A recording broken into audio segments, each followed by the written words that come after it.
is hopefully going to be quite practical for you. That's something I really believe in, is giving you how-to tips to make performance measurement easier. This particular topic on getting started for performance measurement novices, we're going to cover a few things. One, I want to share with you my views about why we need to take a different approach when we're getting started with performance measures, or KPIs, if that's what you prefer to call them, which is quite a different approach to the usual corporate top-down approach that a lot of organizations will try and leap straight into and take. When you're just getting started with performance measures, the approach does need to be different. I'm going to share also some tips with you to encourage people that don't usually get involved in performance measurement to be willing to try it out and to get involved with you in developing some performance measures. And that's partly because buy-in is just such an important part of performance measurement. It's not a technical process alone, it's a social process, at least as much as it is technical. And with practicality in mind, I want to share with you the 12 basic steps that I take people through when they're just getting started with performance measurement. And they're steps that you can follow on your own, or steps that you can use to guide a team to measure what matters when it's their first time. Or even if it's not their first time, it may be the first time that they actually do it well. So that's what we're covering today. Now, when you think about a typical approach to performance measurement, it looks quite different to the approach that a beginner will take. What you're aiming for ultimately is for performance measurement to be integrated into the way you do business. It's in your business planning process where you will be selecting and deciding what the measures or KPIs should be, and that's at the time when you set business goals. That's the best time to choose performance measures, because that is when you know the results that you're really trying to achieve, and measures are evidence of results. When organizations are doing performance measurement really well, usually they'll have what we call a measures team, and that may be a permanent team that's part of the strategy office, for example. It could be a project-based team, which really only comes into being when a set of performance measures needs to be established. Usually the approach is top-down, and what that means is we start at the executive team level and develop the strategic measures with them, and then that gets cascaded down into processes or departments, all the way down to teams, so that the team's measures ultimately align with what's important for the department, which in turn aligns with what's important strategically for the organization. Reporting in organizations that have really got performance measurement mastered is a very systematic affair, and that means that systems to support data capture, to support analysis, and to support presentation of performance information are well established and working very seamlessly, and people aren't spending a lot of time engaged in that manual effort to collate data and to stick it into spreadsheets and manually create graphs and manually create performance reports in Microsoft Word or things like that. Dashboarding obviously is a very important part of that.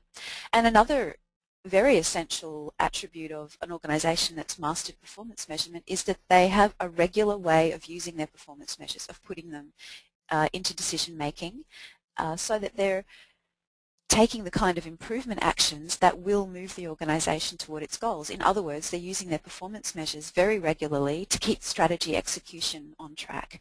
Now, it does take a fair bit to get to that point where performance measurement is just a natural part of how we do business. For the performance measurement novice, or someone who's just starting out, they haven't yet had a successful journey like that. They haven't necessarily got a good understanding about why performance measurement is really important. They'll often see performance measurement as just a fad that organizations are going through, or maybe a bureaucratic process that they have to participate in. They're often not sure what measurement really means too. You know, it's what is a KPI is a question a lot of people ask me, and a lot of people have a very confused idea about what that is. Some people will think a KPI is just a string of words that describes something a person is responsible for. Other people use the term KPI very interchangeably with a term like performance measure or performance metric, which is the quantification of a particular result that you track through time. A lot of people are really struggling too to figure out what's meaningful to measure, particularly people who work on the dashboard or business intelligence side of the business, where they're often asked by managers and decision makers to create a dashboard that's going to be really useful for them, but they've got no idea what information to put into that dashboard, what measures would be relevant or useful to those managers. We're often not sure where to find meaningful measures. I mean, even if we know that we've got to have measures of the various business goals that are in place at the time, we're not really sure how to come up with the right measures for those. So often people will use brainstorming, or they'll just look at what existing data they have and see what measures they can construct from that. And how to implement measures is also a struggle for people, for a lot of people. How do you go about data collection? How do you do analysis? How do you create a meaningful and useful performance report? And the last thing people will think of when they're struggling with how to develop good performance measures is the very essence of why we measure performance, which is to put those measures to use, to interpret them, to set targets, and to use them to improve business processes. So targets for the goals that are in the business plans can actually be achieved. It just seems so overwhelming just to get over that challenge of what should we be measuring that we often don't even think about how we're going to put those measures to use. So if any of those struggles sound like struggles you're having or your colleagues are having in your organisations, then in a sense you will benefit from the same approach that a performance measurement novice should take to measuring performance. There's a few reasons why the approach needs to be different too. Very importantly, we need to understand why we do performance measurement before we really understand the detailed nitty-gritty how of going about creating an organisational performance measurement system. Another thing is that a lot of people who are new to something or who don't yet value that something or don't trust it don't want to give a lot of time to it, no matter how convincing or compelling you can be about getting them involved in coming up with measures. If they don't feel that level of trust and value in doing it, they're not going to have a lot of time to spare. So you don't want to be embarking on a full implementation of performance measures right across the organisation from left to right, top to bottom and inside out. And in general, when you think about it, people don't care about measures. I mean, measures aren't things people want to talk about. What they do care about are their problems. They care about performance. They care about knowing that they're doing a good job and that they're pursuing the targets and the goals that they've set. You want to keep your first really good implementation of performance measurement simple as well. You don't want to overwhelm people with lots of frameworks and a lot of steps, and you certainly don't want to overwhelm them with the idea of having to spend 6 to 8 months before they'll even come up with meaningful performance measures. You want it to be quick and get to a very useful place. In other words, where they can see how they can improve performance. You want to get to that place very quickly. You also want to make it personally rewarding for them as well. It shouldn't be about jumping through bureaucratic hoops. It shouldn't be about you've got to come up with some measures now, so just do it. You want to help them learn along the journey as well as see the value in each step, and they will if you take the right approach. Also, the idea with being new to performance measurement or a novice at doing it well is to think about learning as much as doing in those first few implementations, and you will learn faster if you use what's called action learning, which is learn a step in the process and implement it straight away. And do that in cycles. Do one implementation really quickly, in other words, develop a few performance measures for one particular goal and get through that really quickly to the point where you're using those measures to pursue those goals and achieve them before you start doing another implementation. And you'll find that after a few action learning cycles, it starts becoming a lot more natural, and the purpose of measurement becomes really clear, and the value of measurement becomes clear too. And it's after you've done those first few learning cycles that you're then ready to take a broader approach to implementing performance measurement corporate-wide. Buy-in or engagement, if you like, are very important things with performance measurement, because measurement does have, for a lot of people, an inherent threat measures often are used as rods for people's backs as opposed to tools for them to improve the work that they do. And what I mean by that is people see measures as a way to judge them or to grade them, and a way for managers to performance manage them, which is not a very dignifying process no matter which way you look at it. We want people to see that measurement is a tool for them to use. At a recent performance measure blueprint workshop, which I run regularly, I was stateside last month and ran the workshop in Boston and also San Francisco, and at one of those workshops one of the participants had this really great little mantra that I thought was brilliant, and that mantra is performance measures are for guiding, not for grading. So performance measures are for guiding, not for grading, and that means they should be tools for people to use to improve performance, to work on the processes and the business that they do, not as ways to judge those people. So if you want to get that buy-in, you want to start obliterating that idea people have that measurement's threatening. So focus more on the problems that people are facing in the work they do. You know, are they dealing with a lot of customer complaints, or are they having to do a lot of overtime, or losing job satisfaction because there's a lot of rework or defect in the work that they do? Are processes taking too long? Are they being threatened with budget cuts, which is very likely the case in these days? What is their biggest problem? Because very often you can help them come up with performance measures that alleviate those problems, and that's the attitude to go into these 12 steps of getting started with performance measures. The attitude of using measures to help them solve a real performance problem.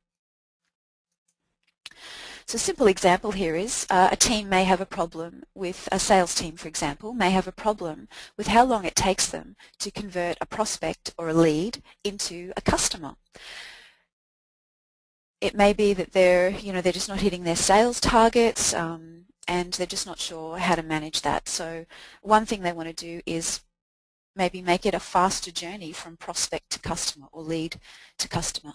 So a natural measure that they may set up there is something like a lead conversion cycle time, which, as you can see on the slide here, is the average number of days from when we receive an inquiry from a lead or prospect to when that lead or prospect makes their very first purchase with us, and making a purchase defines them thus as a customer.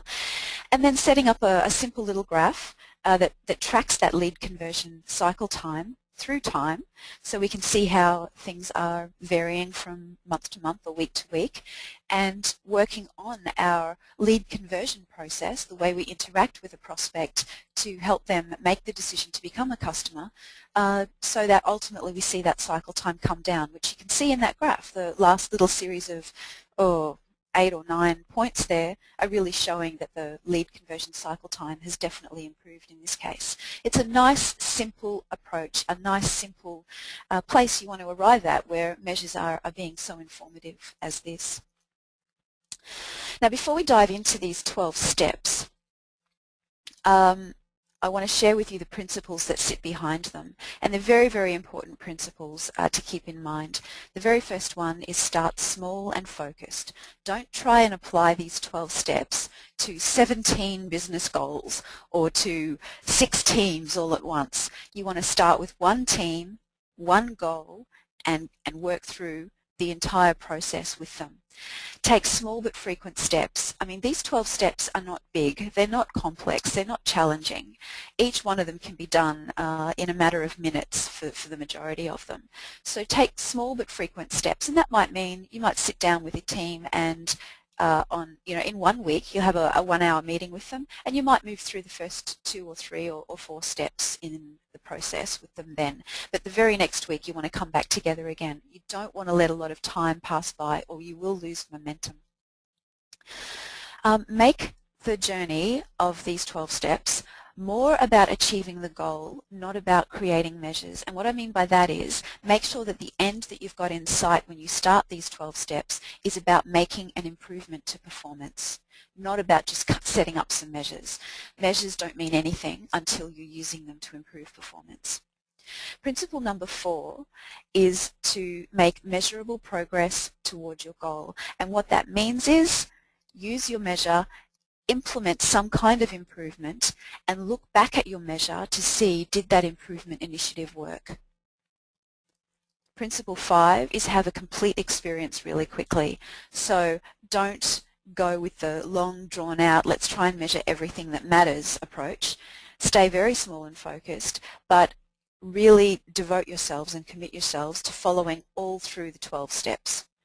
Go right through to the 12th step. Then feel free to use the 12 steps again on another performance goal or with another team. That's absolutely a great idea. But you want to keep that momentum flowing, so you want a complete experience and you want to do it quickly. And principle number 6 is use your first implementations of these 12 steps to learn that basic approach to how you do performance measurement. Because when you take later on when you take a more corporate-wide implementation approach, those 12 steps are still going to be the very essence of what you do. It does change a little bit, and there are some extra tools that you can use when you take the corporate approach, and that's really what the PUMP methodology is, which Tracy mentioned when she introduced me at the start of the webinar. But those PUMP techniques are really just, they're based very much on the same principles here and the same basic steps in this 12-step process. So if you like, the 12 steps are a very pared down version of the same kind of approach you'd take corporately. So let's dive into the 12 steps. The first 3 steps are very much about focusing you on the goal that you're going to start with, the goal that's worth achieving. And you might call it a business objective, you might call it a business priority, you might call it a strategy, you might call it a goal, you might call it a result. But you're going to find them in your business plans, and if you don't have business plans, then it's really in answer to that question, so what is the biggest performance problem this team's facing that we'd really like to fix? Step 1 is just to choose what that goal is and write it down. It's a very simple step. Choose a goal you really want to achieve and just write it down. It doesn't matter how you write it down, because step 2 will have you looking at how you've written that goal down and improve it a little bit to make it a bit more measurable, because often when we write goals down, they've got a few problems that make them difficult to measure. One of the problems is that we often write goals down as actions, not as results. And performance measures are evidence of results. They're the most powerful performance measures anyway, so you want to make sure that you check your goal to see that it is written as a result and not an action. So for example, you might have a goal that's to do with improving customer satisfaction, let's say. If you write a goal down, which is implement a customer survey or develop a customer relationship management system, then what you've written down is an action, not a result. What's the result you really want? Well, maybe it's to improve customers' satisfaction with the products and services that we offer them. Or it could be a slightly different goal. It could be we want to improve the loyalty of our existing customers. So make sure it's a results-oriented goal. And the second problem that goals often have that make them hard to measure is they're filled with what's called weasel words. So that's weasel as in the animal, a weasel. And what weasel words are is very much like a weasel can suck the contents out of an egg and leave the shell intact. Weasel words basically suck the meaning out of a sentence, even though it looks like the sentence is intact and following proper grammar. And examples of weasel words are words like effective, efficient, sustainable, transparent, engaged, enhanced. There's a whole lot of them, and I won't fill up the webinar, which I probably could with a big list of them, but they're words that don't have a clear, unambiguous meaning to people, so you want to avoid the use of weasel words. If you've used the word effective in your goal statement, we want our sales process to be more effective, you need to be more specific. You need to figure out what effective really means. Does it mean that your sales process you want your sales process to convert a lead to a customer much faster, or does it mean that you want to convert more leads into customers? So you've got to really look at making your goal statement results oriented, and while it's not in the dictionary, you want to make sure that your goal is de-weaseled, no weasel words allowed. Step 3 is about getting a slightly deeper understanding of your goal so that you could visualize, imagine what it would actually look like if it was happening around you. And that's going to be the key to coming up with good measures. It means using sensory-rich language. In other words, it means writing maybe a list of statements, just a few, maybe a half dozen statements that each describe what you might hear, see, or feel, or do if your performance, if your goal, or that result implied by your goal was actually happening around you. Measures are evidence of results, so you have to get in touch with what that evidence could look like, and that's what the sensory-rich language helps you do. So after you've done those first 3 steps and got a really good understanding of your goal, you're now ready to come up with a few clear measures, very specific measures, measures relevant to that goal. So step 4 is about listing potential measures that could be good evidence of your result. And you will get that list of potential measures from the list of sensory statements that you created in step 3. But you want to just think about potential measures at this point. Don't jump too soon to deciding what the ultimate measure should be. Start with the potential measures. It's not quite the same as brainstorming because you really are thinking back to step 3 and what you wrote there and asking the question, how could we measure that? How could we measure the degree to which that's happening? Now, you're not going to go ahead and measure all of the potential measures because you could end up with a list of 5 or 6 or 12 or maybe 20 potential measures for a particular goal. That's why step 5 is important. It is about evaluating each of those performance measures, being very systematic in how you make the decision about which of those measures is going to be the best for you. And we do that by considering how relevant each of the measures are and how easy it would be to implement those measures. Now, you can end up at step 5 having chosen more than one measure as the ultimate best measures for your goal. Depending on the goal too, some goals are a little more complex and sometimes need 2 or 3 performance measures before you get a full understanding of how well you're achieving that goal. I mean, just to give you an example of that, if you have a goal that's to do with improving customer loyalty, you may end up choosing a couple of measures for that. One might be the percentage of customers that you retain month on month, and a second measure might be the average spend per customer. And the idea being that if customers stay with you and they spend more with you, then those are 2 good indications that they're quite loyal. Step 6 is formalizing the measures that you've chosen, and it means choosing a name for each performance measure, and a name's probably just, up to 5 words like customer retention rate or average customer lifetime spend, just simple words like that. But you also want to include a description with each of your measures, which is a sentence that describes what the measure means. So for the customer retention rate, the description might be it's the percentage of customers who have stayed with us in the last month, something like that. But just a nice simple sentence that alludes to the calculation of the measure. So now you're at a point where you've decided what you want to measure. It's now time to get a little bit more specific so that you can get clear about how to go about getting the right data and implementing that measure or those measures. Step 7 is to define exactly how you're going to calculate the values of your performance measure. And that means writing down a formula. It means writing down how you will combine pieces of data to create the actual values that you'll plot on a graph month to month or week to week or whatever for your performance measure. You have to be specific about that because it is the key to step 8. And step 8 is getting the data and making it ready for analysis. Getting the data can mean going to an existing database system and extracting the data if it already exists, but it can also mean maybe you have to go collect some data. So there could be a bit of a spin-off activity here for you where you need to set up a data collection process somehow. It might be a little survey, it might be asking staff to fill out something in the work that they do, whatever, but you may need to create the data in some cases. And I would suggest that's not a bad thing. You will never have the data you really need until you insist on implementing the measures that you really need. Step 8 can take the longest. Out of all the steps, out of the 12, Step 8 can take the longest for that very reason that sourcing the data is often the biggest challenge. Step 9 is to calculate your measures values. So once you've got access to the data you need, it's now about computing the values for your performance measures. And that might be in a spreadsheet, it might be in a business intelligence system or a dashboard system where you've established a query to do this.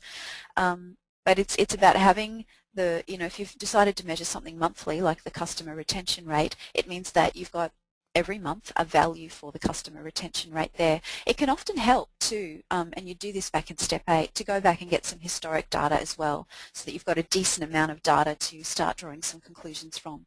You can't draw conclusions from 1 or 2 points of your performance measure. You really do need a bare minimum of 6 or 7 points, but ideally as many as a couple dozen, 20 or more points of your performance measure before you can really see the insights and the signals in there. So now we're up to step 10, and step 10 is the start of the last phase of these 12 steps, which is putting your measures to use.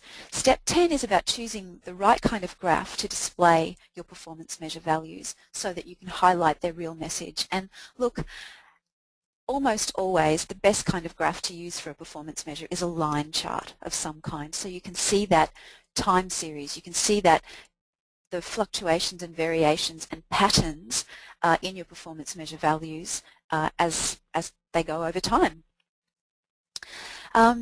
If you're a little bit more advanced with the graphing side of things, one book I'd recommend for you is a book by Donald Wheeler. That's Donald Wheeler, W-H-E-E-L-E-R, and the book is called Understanding Variation. Understanding Variation, the Key to Managing Chaos. And that book is brilliant because it teaches a certain type of chart called a control chart, which is basically a line chart, but it's got a couple of extra bits of information on it that make it very easy to determine when there is a real trend, when there is a shift or a change in performance that tells you you need to respond or you need to find out why that change happened. Very, very powerful kind of chart, and not all that hard to do. I mean, I teach it to participants in the Performance Measure Blueprint workshop in basically a half-hour session. So it's not rocket science, but it's definitely worth your investment in checking out that book. So step 10 is make sure you've got your measures graphed in the best possible way, and when you do that well, step 11 becomes really easy because you can just look at that graph and straight away you can easily interpret what the measure's saying, and you can understand why it's saying that. Now, when you do come to step 11 and you are interpreting your performance measures, sometimes extra questions can pop up, and one of the natural questions that pops up if you see a trend in your performance measure is, why is that trend there?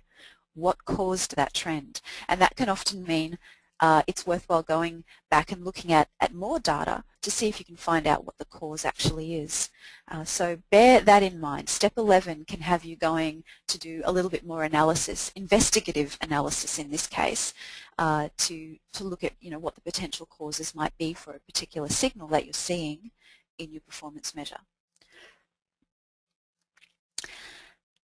Now hopefully by the time you've completed step 11, you're just itching to get to step 12 because you understand what the cause is of your trends in your performance measure and you're ready to take some action. Incidentally, even if you don't see a trend in your performance measure at step 11, if all you're looking at is a line chart that looks pretty stable and unchanging over time, you may want to ask the question, well, is performance good enough? And if it's not, you might want to set a target for where you want it to be. And then step 12 becomes about making a decision to move your current level of performance closer to where your target actually is. You need to make a decision at step 12. You need to decide what you're going to do to change the business process that is producing that performance result so that that process is capable of producing a much better result. So coming back to our lead conversion cycle time measure, if that measure is showing you that it's taking too long to convert a lead into a customer, and maybe at the moment you're averaging somewhere around 12 days to convert a lead to a customer, you might set a target for it to be 8 days or 6 days. And then you want to look at your sales process and explore, and ask the question, what could we change in the way we approach our sales process that could possibly reduce the cycle time? And then you make that change and you probably give it a couple of weeks, or sometimes you might need a little bit longer to let that change become a little bit more natural and routine, and then you look back at your performance measure and see if that change has made a difference or not. And that means you're going back to step 11 in a sense after you've implemented a change, and you're asking that question, are we seeing any signals that tell us that our improvement to the process has had the effect that we wanted? If you don't see the effect you wanted, that's okay. You've just learned that that change didn't work. You try something different. So really, performance measurement helps us treat business more like a series of experiments. And that's great, because when you run experiments, you learn faster, and you ultimately get better results. You get better at influencing the performance of the whole organisation or company, as well as any little part of it. So those are the 12 steps to developing performance measures for the novice. Now, you couldn't use those 12 steps to create performance measures for the whole organisation or for an entire department. This is really just to get you warmed up to developing performance measures and using them and understanding why performance measurement really matters.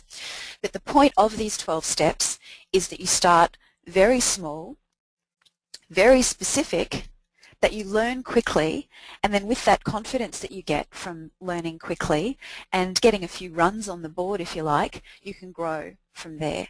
You can get more people interested, more people engaged in the idea of measuring performance, particularly influencing the leaders of the organisation, the senior leaders, the executive team, and when they see the benefit of it, they'll be more willing to support a broader, more comprehensive approach to establishing performance measures for the organisation. So there you have it. If you would like more information about this, there's a couple of resources I can recommend for you.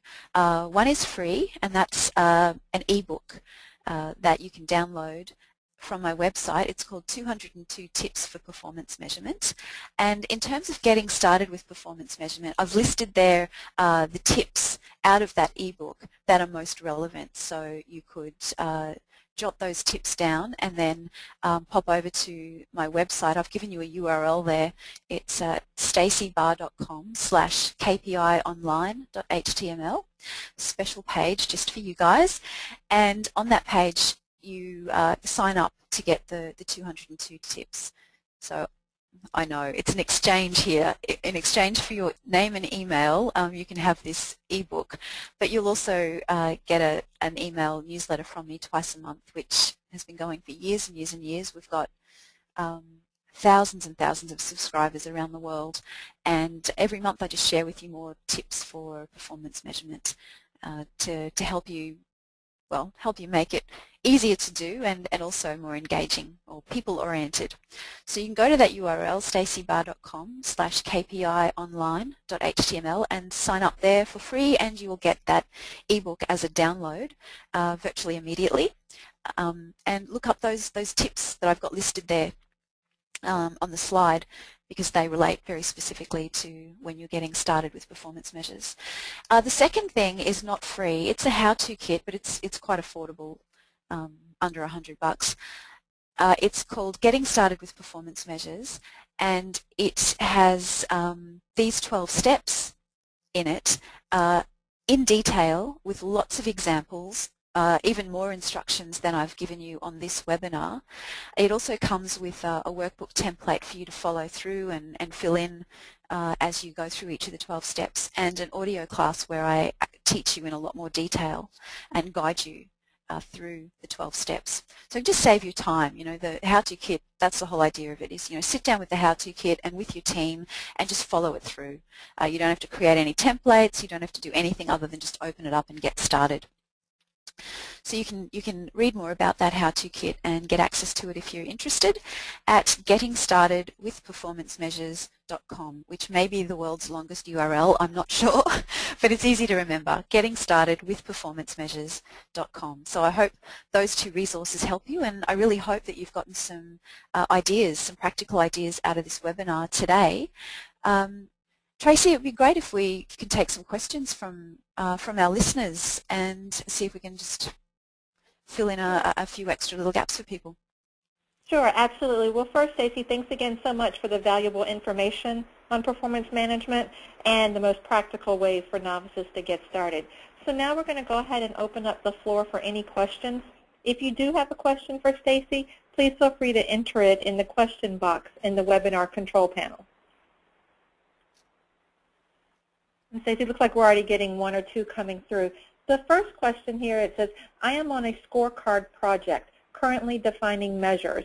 How do I know if I have the right measures? That is a great question, and it's a question that is asked. I'm asked that question a lot about, how do you know if a set of measures are the right measures? There's a few things that you can use as criteria, I guess, to test the rightness of measures. The first criterion that I would use just to see if a set of measures are right is to test how well they're aligned with the strategic direction or business plan for the company or organization. If you can see that the measures are giving good evidence of whether or not the company or organization's goals are being achieved, then it's likely that it's a candidate for being a good measure. So that alignment to strategy is the first thing to look for. The second thing to look for to see if it's the right measure is to test people's engagement or buy-in for that measure. Are people really comfortable with it? Do they like the measure? Do they want to use it? Do they feel like it's a really good measure for them? So do that social acid test, the buy-in test. Find out if people really feel that it is a good measure. Another criterion would be, is it something that is helping people track through time? So is it giving frequent enough feedback about a particular goal? And what that means is, if it's a measure that you're only getting a value for once every 2 years, I would really doubt that it's a good performance measure, because you can't wait 2 years before you get feedback to, inform your decision making. Can you measure it more frequently? If you can, say measure it monthly or quarterly if it makes sense to do so, or maybe even more frequently for some things, then that frequency is also a good indicator that it's the right measure, if you can measure it frequently. Another test to know if it is the right measure would be, is it cost effective to measure it? Can you realistically get the data for this measure regularly enough and do that with less effort than the value that the measure is going to give for you? If it's a really burdensome measure and the cost of it is just really high and it's not really that valuable for people, then I would say it's not really the right measure. So they're probably the most important criteria I would use to judge if a measure really is the right one. But you do need that. You do need a list of criteria to say, are these measures the right measures? Hopefully that helps. Yeah, thanks so much. Another question that we've had come through is, how do you get your measures aligned with your budgets to ensure the supporting initiatives are funded to ensure measure success? Aligning measures to budgets, that's an interesting thing. The funny thing that happens when we set budgets in organizations is we often set the budgets before we've set the performance measures. We develop our strategic plans, we set our budgets to fund the initiatives that we have going, and then we go and look for performance measures. But probably the best way to do it is the other way around, is set your strategic direction, decide what your measures are, look at what your measures are telling you your current level of capability is and what targets you've set, and really what your budgets need to be doing is properly resourcing the effort it's going to take you to move current performance to the targeted level of performance. Now there is a little bit of iteration that can happen here, because you might look at your budgets and think, well gee, we haven't got enough to close the gaps in all of the targets we've set for all of our performance measures. So then you'd really have to look back and say, well, the budget is therefore a constraint, so where can we revise our targets so that we can actually fund the kind of shift from actual performance to targeted performance that we need. So there definitely does need to be that alignment between budgets and performance measures, but that alignment's really got to be about making sure that the budget that you've got assigned to an initiative is the right kind of initiative to close the gap between actual performance and targeted performance. Thank you. That's more perfect. Questions, Tracy? Yeah, a couple more questions coming through now. How often do you test the effectiveness of those measures? quarterly, monthly, etc.? Usually you'll test the effectiveness of measures at least as frequently as you're embarking on your business planning process. So if you have an annual strategic planning process, then you want to test the effectiveness of your measures at least annually. You want to make sure that they are the best measures for the goals or strategies that you've set in your planning process. If you've changed the goals that you're pursuing in your business plan, then that will mean that your measures probably need to change as well. So at the very least, you're going to be reviewing the selection of measures that you have as frequently as you're doing your business planning. But sometimes you need to review them more frequently than that. So if you've set up a performance measure to, again, we'll go back to the example I've used in the webinar, which is the lead conversion cycle time. If you've managed to hit the target for that well ahead of schedule, then that measure is no longer a high priority measure for you to be monitoring. You might put it on the back burner, so to speak, or only look at it less frequently just to make sure that you are maintaining a really good lead conversion cycle time. But it means that you've got attention now that you can give to something else, and it may mean that there's another area of performance that you could start measuring and giving some time to improving the performance there.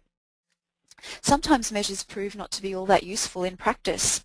You know, they make a lot of sense when you follow the 12 steps, but it's not until you've gotten to step 12 and have been using your measure for quite some time that you really get this feeling, hey, this measure's really not that useful for us, you know. The proof is in the pudding, as they say. So when you're actually using your measure and it just doesn't feel right and it's really not helping you take the kind of decisions that do benefit the organisation, then use that as the trigger to change the measure. Don't wait until your next planning cycle before you decide to measure something differently. Perfect, and I think that makes a lot of sense. Like you said, once you've hit that goal, put it on the back burner and continue to watch it, but it doesn't need to be in the forefront and be your entire focus. That's it. It shouldn't be taking up the front and center position on the main dashboard. It's something you could click through to and look at, but it shouldn't be right there and cluttering up the space. Right, exactly. Here's another question that's come through is, how do you balance accountability from fear of missing the mark? Balancing accountability from fear. Accountability is a funny word.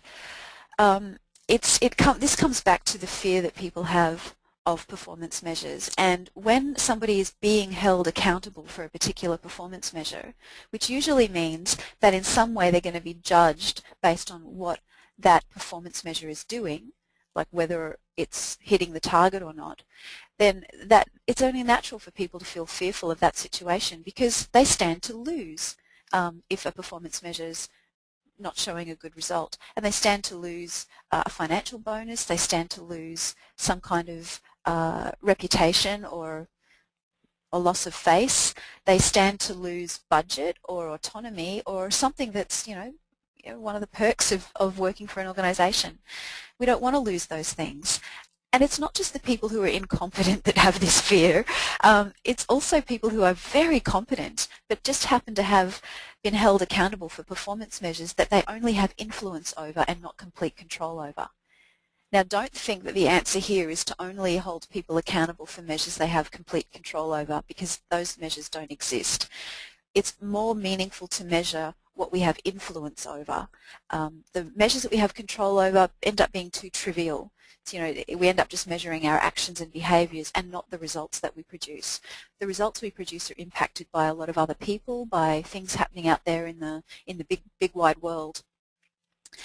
And therefore, I don't think it makes a lot of sense to hold people accountable for the values of the performance measure. I think it's better to talk about accountability in the context of how people use performance measures to improve performance. So there's 3 things that I would consider are much better to hold people accountable for than the actual values of a performance measure. And the first of those is to hold people accountable for deliberately using measures to monitor the performance of the work that they do or the results that they produce. So monitoring measures is the first thing I would hold people accountable for, that they're doing that regularly.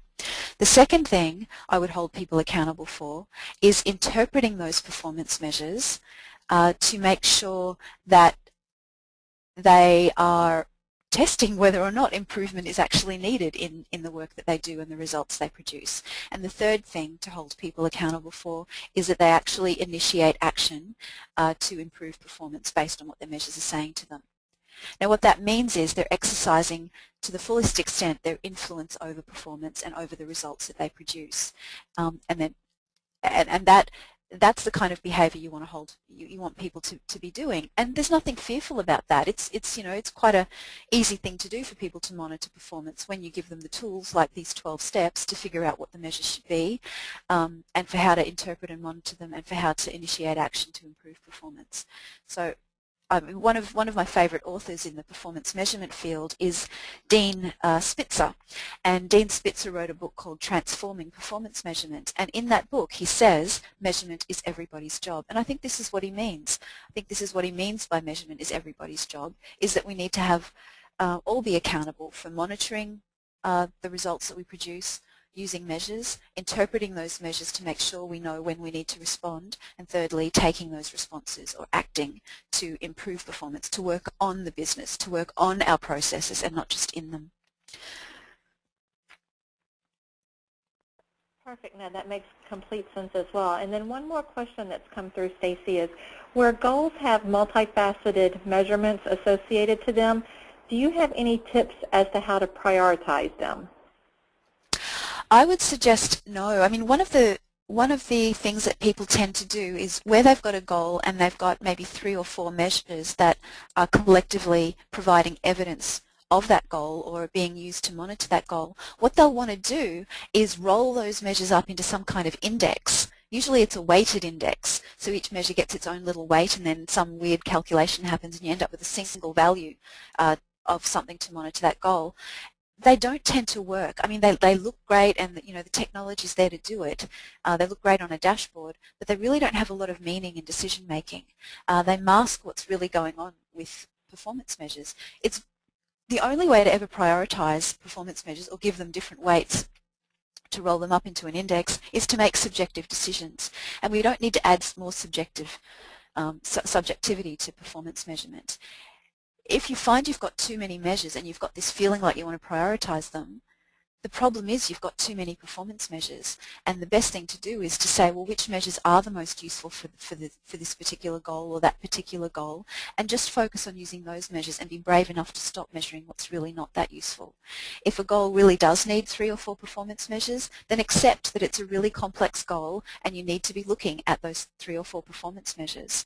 You want to be able to look at the measures individually because that's the only way you'll see the real signals. You can have a rolled up weighted index of multiple performance measures that makes things look like everything's tracking okay, even though one of those measures is taking a nosedive and giving you pretty clear signals that things are heading down the wrong track. If you miss that signal, you miss the opportunity to nip a problem in the bud before it becomes a really, really big issue. So I'm not a fan of setting priorities on measures or weighting them or rolling them up into indices. I think we need to limit ourselves to have the bare few measures that we need most, and to use those measures and look at them individually. It might mean that the scorecard looks quite cluttered, so that means chunking. Have one section of the scorecard that's about a particular goal that you can click through and look at the graphs of the 4 performance measures, but maybe on that main scorecard or dashboard you're looking at a summary of each of those performance measures. Bullet graphs are an example of how you can do that, still fit a lot of information on a screen, but organize it in a way that it's digestible and that you can easily click through and look at the real trends and the real signals that are going on in each of the individual measures. So it's not the answer a lot of people want to hear, but honestly, the risks of prioritizing and weighting are not worth it. Perfect. And then another question that's come up, I've seen it a few times come across, is if we can share the presentation out with the attendees. And just to let everyone know, I will be sending the presentation out. And then also we have recorded this webinar today, and I will be posting it on our KPI Online website, the homepage, soon after the webinar ends today. Any other questions from anyone else today?